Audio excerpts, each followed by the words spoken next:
Hi, நான் மேகலா. ஆடி மாதத்தில் வரக்கூடிய செவ்வாய்க்கிழமை ஏற்றக்கூடிய தீபம் என்னென்னா 2024 ஜூலை மாதம் 30ஆம் தேதி இரவு 7:30லேருந்து 8:30க்குள்ளே இந்த தீபத்தை ஏற்றி வழிபாடு செய்யணும். சொத்து பிரச்சனை இருந்தாலோ இல்லை வீடு வாங்கியிருப்போம், அந்த வீட்டில் நம்ம ஏற முடியாத அளவுக்கு ஏதாவது பிரச்சனை இருந்தாலோ, திருமணம் நடக்கிறதுக்கு தடையாக இருந்தாலோ, இல்லைன்னா திருமணம் நடந்து திருமண வாழ்க்கையில் எதுவும் பிரச்சனை இருந்தாலோ இந்த ஆடி மாத செவ்வாய்க்கிழமை இந்த தீபம் ஏற்றி வழிபாடு செய்யலாம். வீட்டில் வராகி அம்மா விக்கிரகம் இருந்தால் விக்கிரகத்திற்கு பாலாபிஷேகம் பண்ணுறது ரொம்ப நல்லது.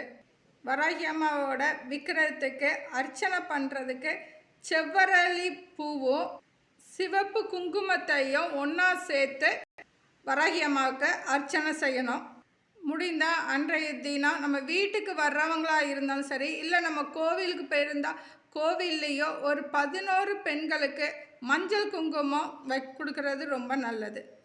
தீபம் ஏற்றுறதுக்கு ஒரு தாம்பளத்தட்டு எடுத்துகிட்டு அந்த தாம்பளத்தட்டில் 9 வெற்றிலை வைக்கணும். அந்த வெற்றிலையை உள்ள அந்த 9 காம்பையுமே தீபம் எரிகிற இடத்துக்குள்ளே போடணும்.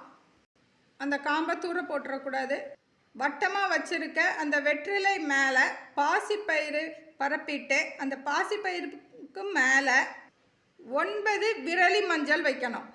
அதற்கு மேலே 2 எலுமிச்சம்பழ தீபம் ஏற்றணும். எலுமிச்சம்பழம் ஒரு பழத்துக்கு ஒரு தீபம் தான் ஏற்றணும். தீபம் ஏற்றுறதுக்கு எண்ணெய் வேப்ப எண்ணெய் ஊற்றிக்கணும்.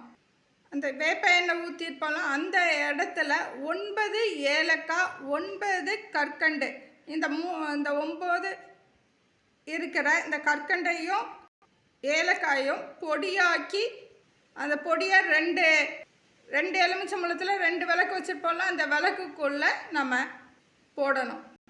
திரி போட்டு தீபம் ஏற்றணும். இந்த தீபத்தை ஆடி மாதம் செவ்வாய்க்கிழமை அன்னைக்கு ஏற்றினா நம்மளோட பிரச்சனைகள் தடை தாமதங்கள் இருந்தாலுமே ஆகலாம். எல்லோருக்கும் வராகி அம்மா ஆசி கிட்டட்டும். தேங்க்யூ.